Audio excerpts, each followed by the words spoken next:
क्या F-35 की मोहम्मद बिन सलमान को फराहमी अब्राहम अकॉर्ड से मशरूत है?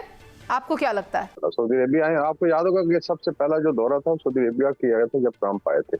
अच्छा, अभी जो सिचुएशन आई थिंक जो स्पेशली 10 मई के बाद और फिर रिसेंट अटैक जब हुआ कतर पे, तो चीजें काफी बदली हैं। आई वुड से कि सऊदी अरेबिया सिर्फ अभी कोई टेकिंग एंड पे नहीं है, they are also on the giving end, because America को महसूस हुआ कि जो इजरायली पॉलिसी थी of hegemony in the Middle East, उसका बहुत ज्यादा फॉल आउट हुआ। उसमें आपने देखा Pakistan Saudi Arabia defence agreement में गए और काफी कान खड़े हुए कि ये इस तरीके से अगर मुस्लिम ममालिक यूनाइट होना शुरू होते तो बड़ा मसला बन जाएगा। तो इसका मतलब ये हुआ कि सऊदी अरेबिया एक इक्वल फुटिंग पे जाएगा। बाकी डेफिनेटली अभी भी अगर आप इनकी इन्वेंट्री देखें वेपन्स, स्पेशली एयरफोर्स की, आई थिंक ऑलमोस्ट 90% ज्यादा अमेरिकन है, ये डिफेंस सिस्टम भी अमेरिकन है।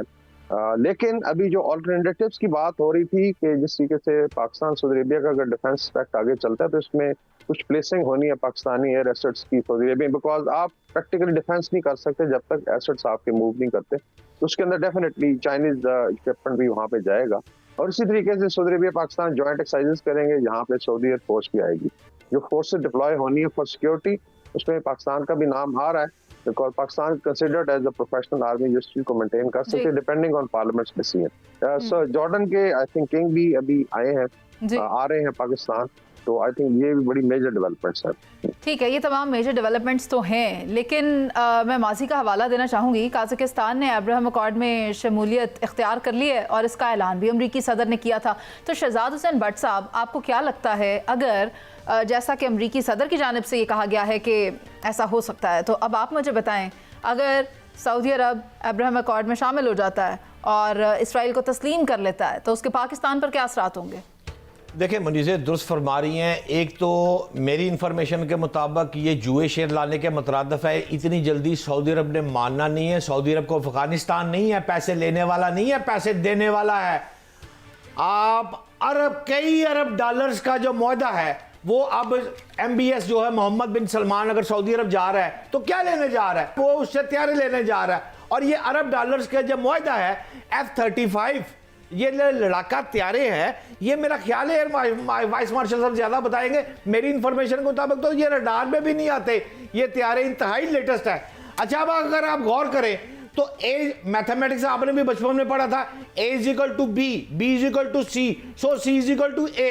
हमारा मुआहदा सऊदी अरब के साथ, सऊदी अरब को मिलेंगे तैयारे F-35 अमेरिका से, वो तैयारे जब सऊदी अरब को मिलेंगे तो सारी चीजें हमारे जरिए क्या चाइना नहीं ले जाएगा?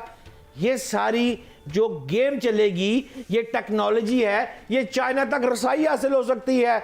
और इस बात का खौफ है अमेरिका को, इसलिए मुझे मेरे सोर्स बता रहे हैं कि F-35 का जो मुआहदा है वो इतनी जल्दी जो है वो होना नहीं है। और रही बात आपके सवाल वाली, इब्राहिमी अकॉर्ड वाली बात, तो पाकिस्तानी कौम जो है वो इस वक्त इसको मानने के लिए तस्लीम नहीं। और जो मेरे फील्ड मार्शल साहब और मेरे प्राइम मिनिस्टर शहबाज शरीफ साहब है, वो भी जिस मिजाज के हैं और जिस ताकत में अल्लाह पाक ने हमें खड़ा कर दिया है, क्यों मनी है जब तक फलस्तीन का मसला सॉल्व नहीं होगा, चाहे सऊदी अरब भी मान जाए, पाकिस्तान नहीं मानेगा। मनीजे, ठीक है, ये आपकी राय हो सकती है, मगर स्टेट इंटरेस्ट क्या है ये तो वक्त आने पर ही पता चल सकता है। हमारे साथ एजाज महमूद मलिक साहब भी हैं।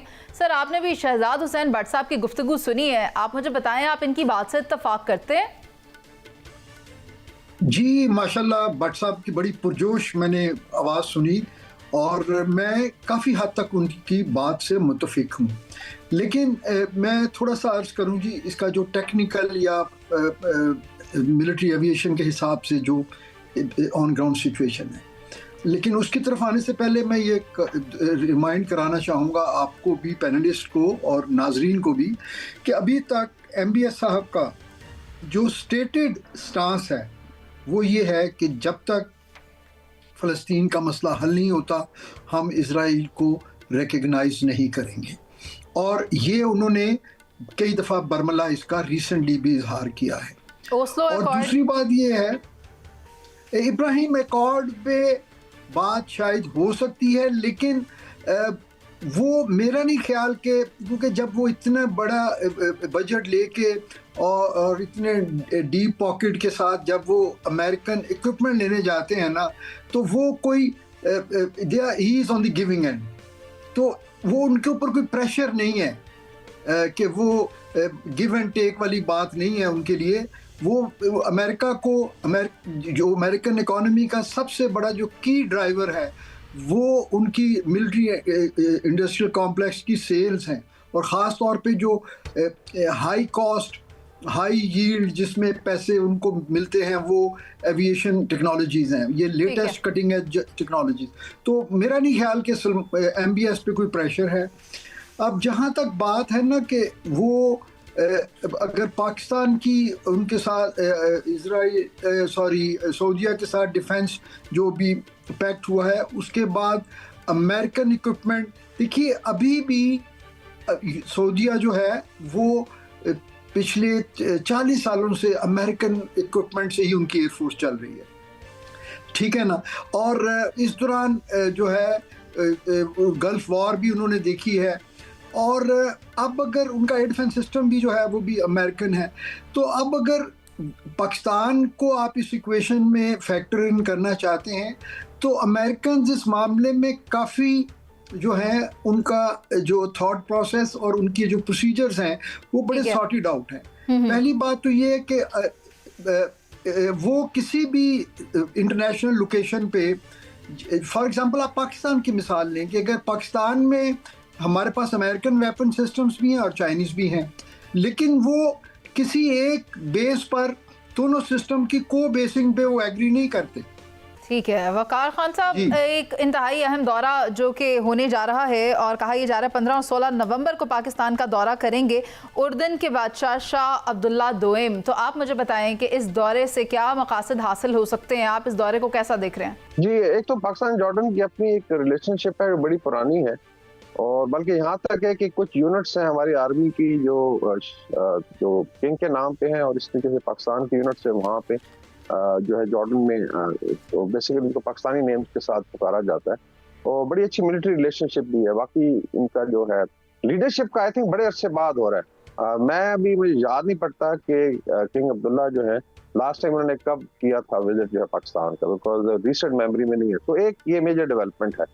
दूसरा जो है जॉर्डन की जो पोजीशन है विजा वीज द रीजन, अगर आप उनकी ज्योग्राफी देखें तो इराक है एक तरफ, इस तरीके से फिर सऊदी अरेबिया है, और फिर इजराइल के साथ इनका सबसे लंबा बॉर्डर जॉर्डन का है।